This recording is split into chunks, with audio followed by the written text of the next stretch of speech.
يا أيها الذين آمنوا اتقوا الله حق تقاته ولا تموتن إلا وأنتم مسلمون. يا أيها الناس اتقوا ربكم الذي خلقكم من نفس واحدة وخلق منها زوجها وبث منهما رجالا كثيرا ونساء واتقوا الله الذي تساءلون به والأرحام إن الله كان عليكم رقيبا. يا أيها الذين آمنوا اتقوا الله وقولوا قولا سديدا يصلح لكم أعمالكم ويغفر لكم ذنوبكم ومن يطع الله ورسوله فقد فاز فوزا عظيما.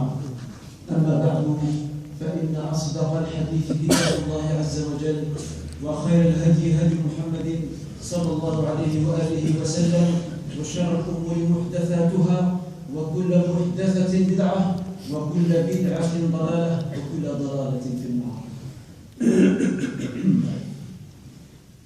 أيها الإخوة المؤمنون، قبل أزيد من 10 سنين انعقدت في إحدى العواصم الخليجية جلسة محاكمة تناقلتها بعض وسائل الإعلام في وقتها في قضية طريفة غاية الطرافة. كان الطرفان المتنازعان ممثلين في أخوين شقيقين. أما القضية المتنازع عليها والمعروضة على القاضي للبت فيها فهي كفالة الأم. وأدخلت الأم إلى قاعة المحكمة وقد حملت على قطعة كرتون. كانت امرأة بالغة في العمر نحيفة جدا. وقد يتساءل البعض منكم ما وجه الطرافة في هذه القصة وهذه القضية؟ فما أكثر ما نسمع في هذه الأيام مع الأسف الشديد من أخبار عن أبناء يودعون آباءهم في دور العجزة. ولست متحدثا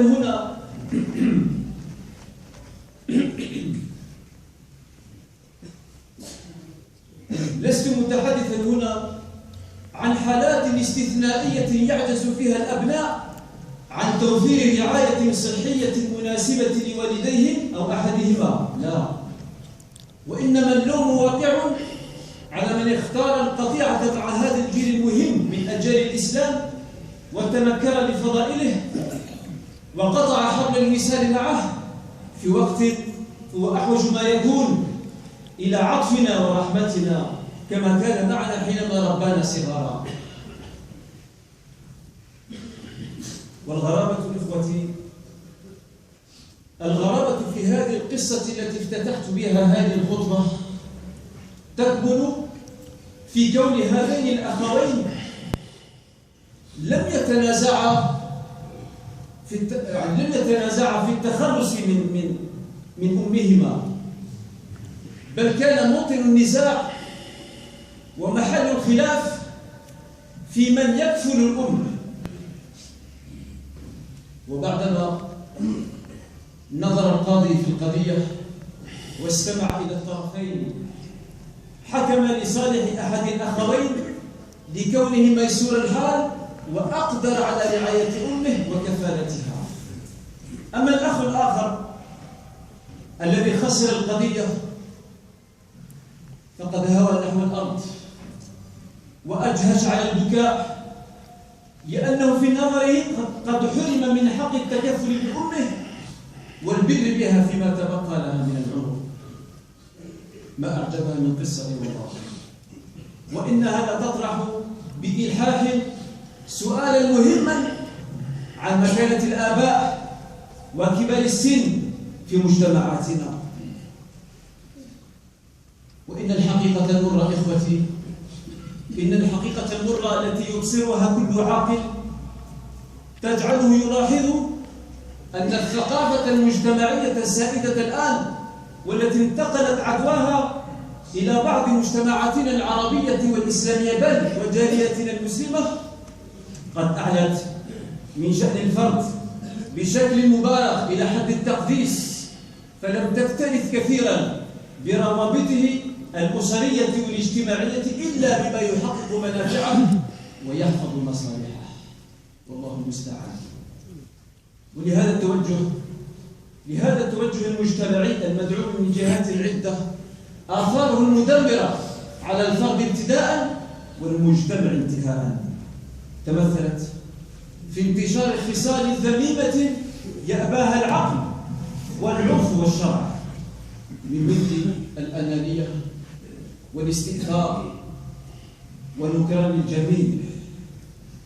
وكانت حصيلة هذه الأمراض الاجتماعية المتفشية في مجتمعات هذا العصر كانت الحصيلة تفكك الأسر وتلاشي أواصر القربى.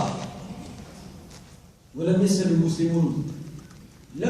المسلمون أنفسهم من هذه الأمراض الاجتماعية التي وجدت صدى في صفوفهم واكتووا بنارها. إخوتي، إن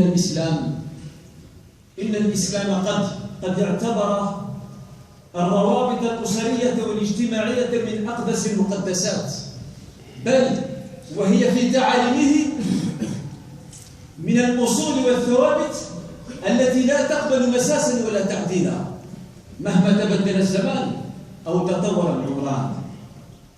ورعت هذه التعاليم هذه الروابط الأسرية رعتها عبر نصوص شرعية كثيرة أكدت على قدسيتها وأهميتها. من ذلك قول الله جل في علا: وقد ربك ألا تعبدوا إلا إياه وبالوالدين إحسانا. ومتى ما اقترن حق من الحقوق بحق الله جل في علا دل على عظيم شأنه، كما هو الحال هنا، حيث اقترن حق الوالدين في الإحسان بحق الله جل في علا في العبودية. وكذلك قوله جل في علا تتمة للآية السابقة: واخفض لهما جناح الذل من الرحمة وقل رب ارحمهما كما ربياني صغيرا. واخفض لهما جناح الذل من الرحمة وقل رب ارحمهما كما ربياني صغيرا، أي كن لين الجانب معهما رحيما صبورا نحوهما. ومن جانبها فإن السنة النبوية المطهرة قد زخرت بالوصية بالوالدين وحسن رعايتهما عبر نصوص كثيرة، ما من شأنها أن تؤسس لدوام التواصل معهما وإحلالهما المكانة اللائقة ضمن النسيج الاجتماعي والأسري. وذلك إخوتي بغية تلقين الأبناء وجوب احترام الآباء وكبار السن والاستفادة منهم، لأنه بمثابة مخزون ثري لا ينضب يروي التجارب وينطق بالهدوء. وقد خاب إلى الله، قد خاب مسعى من رأى في والديه كلا فلم يعطهما حقهما ولحقته براءة المصطفى صلى الله عليه وسلم من سوء السليم. أخرج أبو داود والترمذي بسند صحيح عن عمرو بن شعيب عن أبيه عن جده قال رسول الله صلى الله عليه وسلم: ليس منا من لم يرحم صغيرنا ويعرف شرف كبيرنا. ليس منا من لم يرحم صغيرنا ويعرف شرف كبيرنا. وفي حديث آخر خرجه مسلم في صحيحه فيه وعيد شديد وتحذير أكيد من مغبة إهمال الوالدين والتقصير في حقهما. جاء فيه أن نبينا محمد صلى الله عليه وسلم قال: رغم أنفه ثم رغم أنفه ثم رغم أنفه. قيل: من يا رسول الله؟ قال: من أدرك أبويه عند الكبر أحدهما أو كليهما فلم يدخل الجنة. يقول الإمام النووي عليه رحمة الله معلقا على هذا الحديث الجليل معناهما أن برهما عند كبرهما وضعفهما بالخدمة والإنفاق وغير ذلك سبب لدخول الجنة، فمن قصر في ذلك فاته دخول الجنة وأرغم الله أنفه أي أذله. أترون إخوتي، أترون هذه الوصايا العظيمة التي نطقت بها نصوص الوحيين كيف تؤكد على هذه المنزلة العظيمة التي تعود وترجع بحق إلى الوالدين وكبار السن.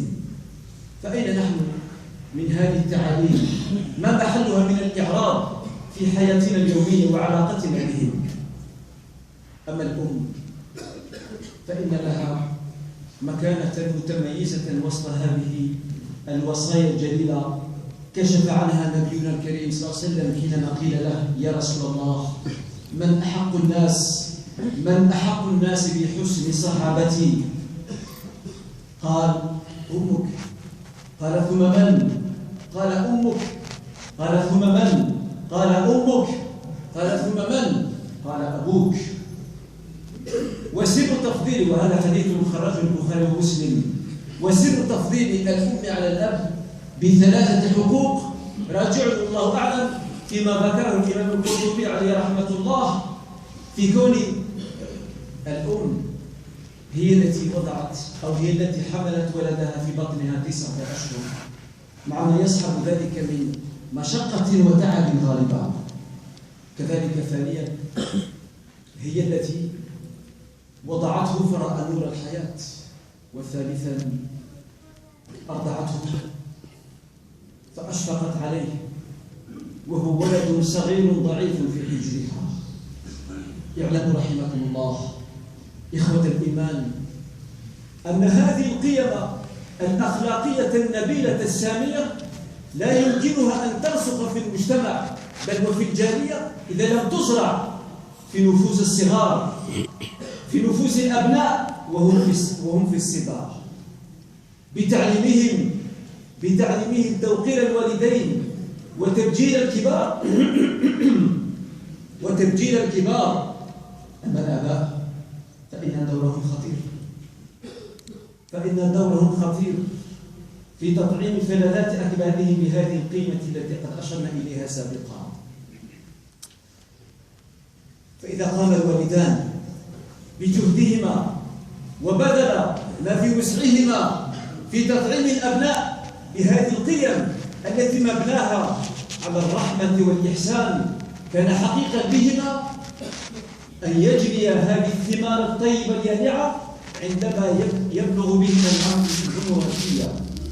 عندما يبلغ بهما العمر العتية فإنهما سيجنيان هذه الثمار اليانعة الطيبة.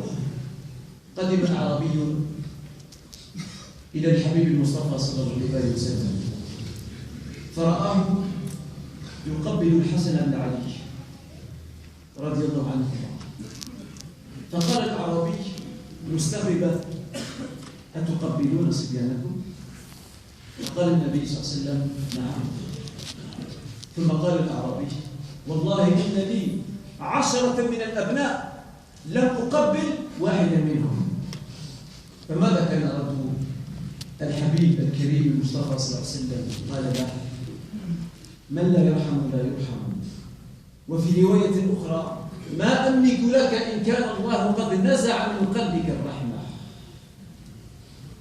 فنسأل الله عز وجل أن يجعلنا رحماء تجاه والدينا، أن يجعلنا ممن يحفظ العهد نحوهما، اللهم آمين. أيها الجمع الكريم، وبما أن العودة الدراسية أو المدرسية قد بدأت، فإن مطلب تلقين هذه القيم في نفوس الأبناء أضحى أمرا في غاية الأهمية، بل يتوجه النظر من قبل المشرفين على المدارس الإسلامية في مساجدنا وجمعياتنا، يتعين عليهم توجيه النظر إلى هذه القضية التربوية المهمة من خلال المناهج التعليمية والطرق التربوية، لعل الله عز وجل يوفق هذا الجيل الصامت لعل الله عز وجل يوفق هذا الجيل الصاعد لإعمال البر والإحسان تجاه من كانوا سببا في وجوده ومقابلتهم بجميل الذكر والعرفان. وإنه لواجب متحتم على كل واحد قد والله الله عز وجل أمانة التعليم والتربية والتأديب. فنسأل الله عز وجل أن يهدينا جميعا ويوفقنا لتحقيق هذا المراد، لأن مستقبل الأجيال منوط بمدى اهتمامنا بهذا النشء من حيث التربية والتوجيه وتطعيمه بتلك القيم التي مع الأسف نجدها قد تلاشت كثيرا في وسط هذه الماديات التي قد اجتاحت جالياتنا ومجتمعاتنا كلها. إخوتي، إنها أمانة أحببت أن ألفت نظركم إليها، ولا يسعني بهذه المناسبة قبل أن أختم هذه الخطبة إلا أن أتوجه بالشكر الجزيل والعرفان الجميل إلى فضيلة شيخنا الشيخ محمد التجاني إمام مسجد الخليل، وهو موجود معنا اليوم، وقد أذن لي مشكورا مأجورا بالتقاء هذا المنبر لتوجيه هذه النصائح والوصايا إليكم.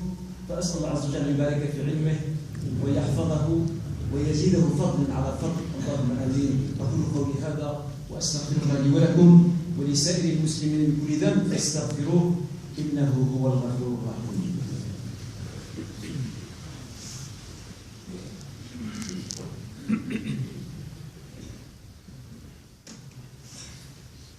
الحمد لله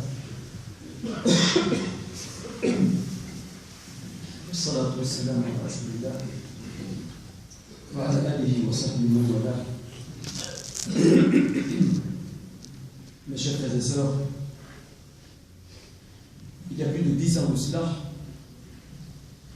dans la capitale de l'un des États du Golfe, une audience s'est ouverte au sujet d'un procès d'une affaire judiciaire qui, bien entendu, fut relayée par de nombreux médias à l'époque.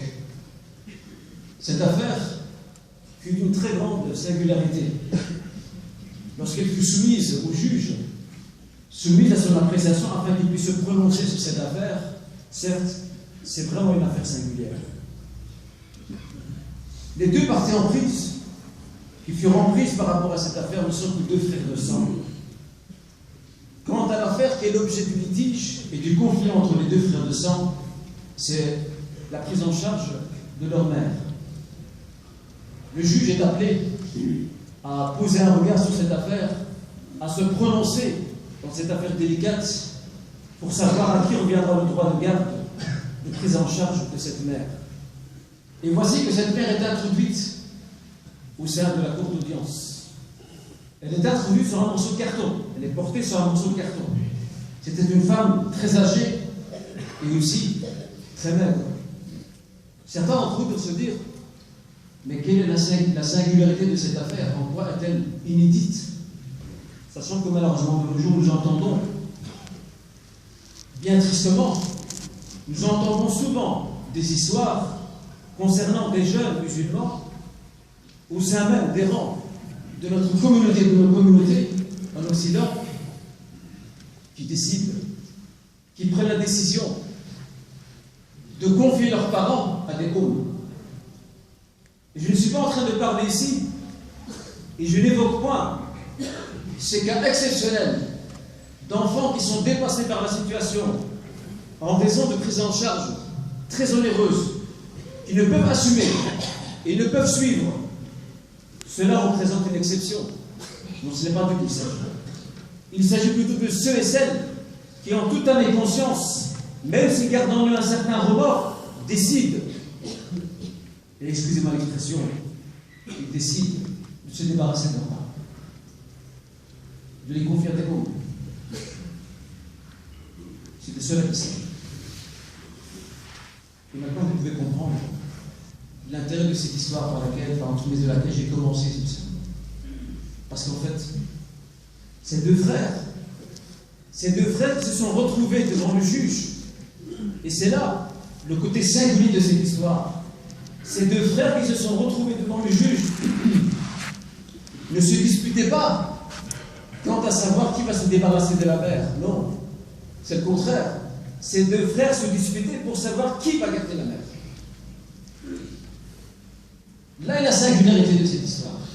Alors le juge, après avoir analysé la situation et posé son regard sur les arguments des uns et des autres, il a fini par trancher en faveur de l'un des deux frères, qui était beaucoup plus aisé, qui avait plus de moyens, qui était plus capable de prendre en charge sa mère, cette femme d'un âge très avancé, malade.